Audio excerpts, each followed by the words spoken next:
It's a funny story actually. Try to be brief with this.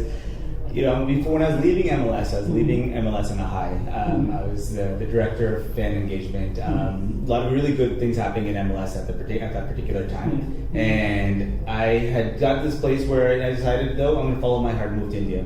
So as you can imagine, the last few months, or especially the last few weeks of being in New York City before I moved to Delhi, a lot of parties, a lot of speeches, and many people in the industry saying, "Hey, great job." And basically, you're going to change India. You're going to transform. You're going to revolutionize football in India.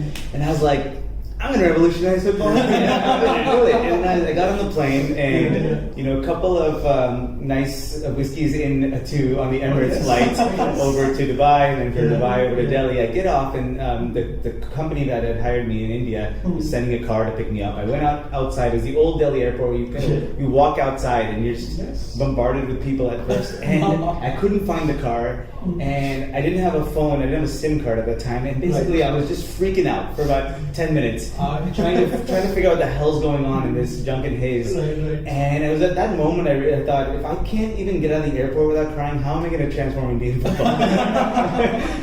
So what hit me was that I need to first just drown myself in this country, drown myself in my own self as well. Like growing up in the US, life was pretty nice in California and New York. And I know that India has a lot of opportunity, but there's a lot of challenge as well. So I need to figure out who I am, how do I remain calm in any situation, then start to understand the industry, and then I can try to make a difference. And that could take years, and I was okay with that. So that's the thoughts that eventually, when I started settling down, started getting into my mind.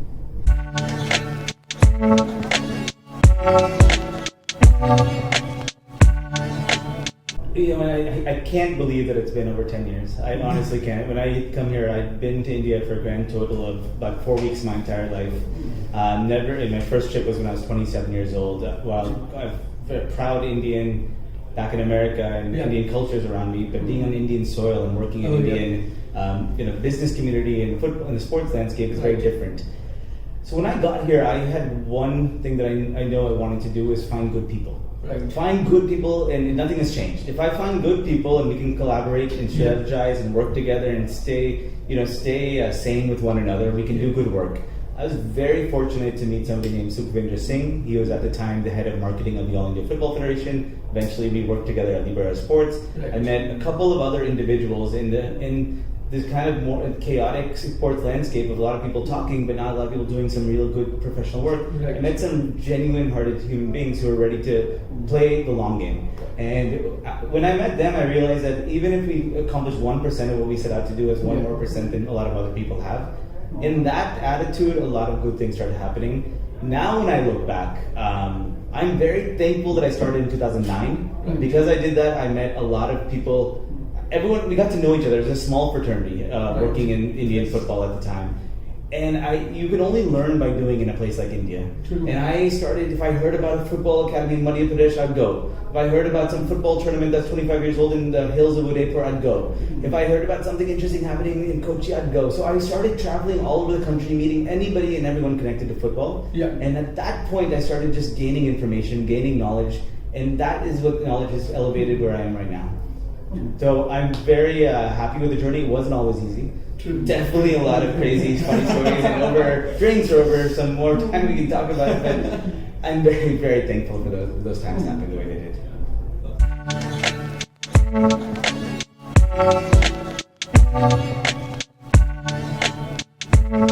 Yeah, I think one of the reasons I'm so confident about the growth of football in India is because of my experiences at MLS. When I started in 2002 at the league office, it was 6 years old, the league. But soccer in America was growing. I'd been playing since I was 4. Even in the 80s and 70s and 60s, they had different leagues or different types of communities connected to the game. But professional football soccer at a higher, more commercialized level started really taking off with MLS in 1996. And while stadiums were massive and maybe a couple thousand people there, American football lines, and a lot of people just making fun of the league, very much it didn't have relevance in most markets in the US. The architects of the business plan of MLS alongside the stakeholders at U.S. youth soccer and U.S. club soccer and a lot of the other bigger stakeholders representing millions of people connected to the game, believed in it. And it wasn't a surprise to us internally that by 2007 a David Beckham comes, or a Thierry Henry or others, and that all these soccer-specific stadiums started coming up. It's no surprise to me that in 2020, the amount of teams that are there, that franchises are going for $400 million franchise fees, and young players are going up through the MLS system and playing in Europe and playing in Champions Leagues and others, because this was all part of the long-term vision. Then you come to India, and in India, there's that the entire ecosystem, especially when I got here, was broken. The entire ecosystem. Our coaching education was broken, which means that we didn't have quality coaches. Our infrastructure from the stadiums all the way down to grassroots was really not existent in a lot of ways. You look at it from the structures and processes from our federation all the way down to our state associations and districts. It was all over the place, finances and sponsorship and all of the things. Even our professional league structure was a bit more amateurish versus a very proper commercial unit. Many other things that were challenged. Because of all that, for anybody to now come in to this landscape and say, or this ecosystem, and say that we're going to go and monetize this or commercialize it or leverage any aspect of the sports industry here is going to be very difficult. And I think a lot of people thought that they're going to be able to transform the passion that kids had for European football into some sort of commercial opportunity. But the conversation, the narrative around Indian football by people who had the purse strings was still quite uncomfortable. They weren't fully confident about it because they saw where IPL was going. They saw where cricket had going, and we thought that to reach that, there's a huge gap. So people wanted to see a little bit of success before anything really major started happening. So to answer your question, Aritra, is that people need to have the long game. The long game is so critical. If you're a club looking to make a difference in this country, looking to monetize it, come in and start a digital marketing campaign. Just get a feel for your community based on that. Build your digital footprint.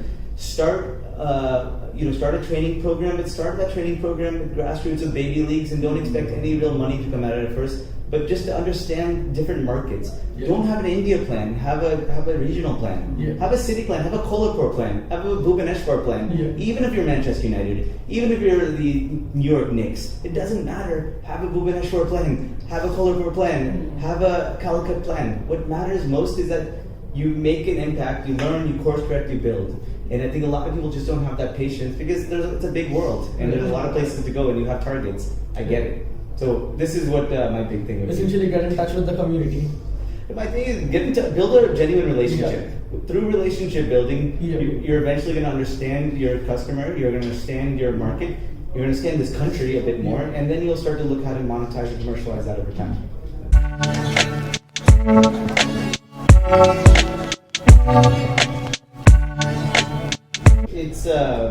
It's a little bit of both. See, the clubs, we went with the franchise model here in India, which was pay certain franchise fees, come in, play in the existing infrastructure with the hope that it starts to really stick and build up. And there's a lot of positives that have come with ISL and a lot of learnings as well. My belief though is that if you were to start, it always starts small. Start with a more local club. You don't have to immediately build a stadium, but the plan in the next 2 to 5 years as you build a club is to get a soccer specific or a football specific stadium going on. What that does for you, it allows you to have more assets, and it allows you also just logistically from a perception standpoint, it becomes a positive.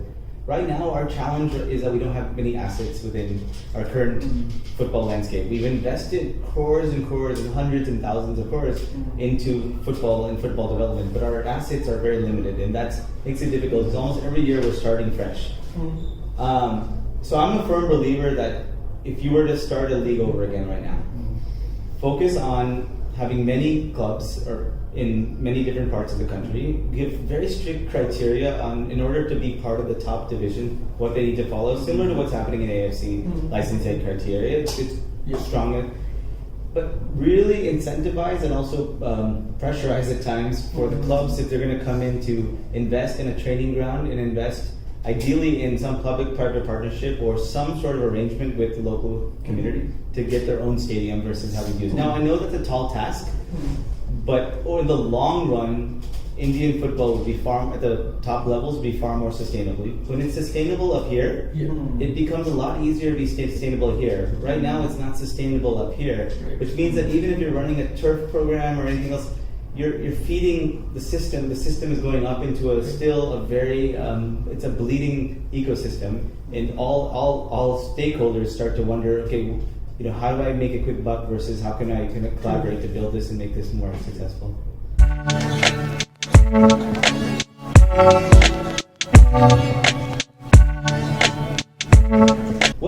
It actually feeds into what we were just talking about earlier. Yeah. Until the structure at the top level is clear, until there's revenues coming through that are in the individuals owning clubs or owning franchises at the highest level, until that happens, it becomes very uncomfortable and difficult. And I don't blame them to invest heavily in youth academies. Now, to run a youth academy it's not a joke. It's a big investment. True. It's not a guarantee. There's very little return on investment unless you get. And it's in the kind of quality that's required to run an effective academy, to run an academy that's producing talents that are not just good in India, but talents that are good, could play in different leagues around the world. It's a 24/7, 365-day-a-year job, and it's constant focus, innovation, and investment. So for that to happen, why academies around the world are producing certain players and why Indian academies are not, is one of the reasons is that the environment has to demand excellence. And the environment, that doesn't mean just getting in a good foreign coach. That doesn't mean getting a good technical director. That doesn't mean just building a turf. It means that it's what the kids are reading, it's what they're eating, it's what they're thinking about, it's how their parents are connected or not connected with that academy. It's about how much game time they're playing, how much quality game time they're playing, what is their pathway, what are their role models, who do they want to emulate. I mean, even our Liverpool academy that we had in Pune, it was an amazing place. It was one of the best infrastructure in South Asia in terms of football development. I loved what we had in that place. And even then, to be able to ensure that our players are getting everything that they require, it took crores and crores of investment in some of the brightest minds in football to be there, not just in India, but from abroad, to be able to be thinking about these group of 13 to 18-year-olds on a day-to-day basis, in 5:30 a.m. trainings, 9 p.m.s, trying to find, busing them places to get to game time, whatever it might be.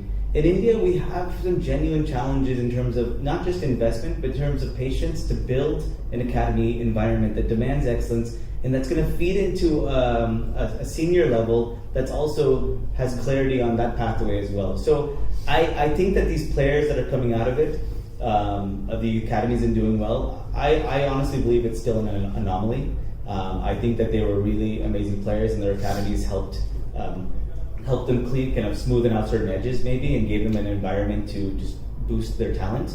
But I think it's going to be a while until we start seeing some genuine talents coming out of our youth systems, because right now while AIFF and IMG Reliance and many others have actually done some really great work in this space in the last many years, those genuine efforts, the impact of genuine efforts. First, I don't see the genuine efforts across the country being there just yet, because we're just not there as a whole system in football. Two is that we won't see the results of that for at least 7 to 10 years after that, because you're going to see players who are coming through a different culture of football all the way up. Right. We're kind of piecemealing things right now, and piecemealing things will see a couple of wins, but you won't see a pipeline of wins until we have a proper system. True.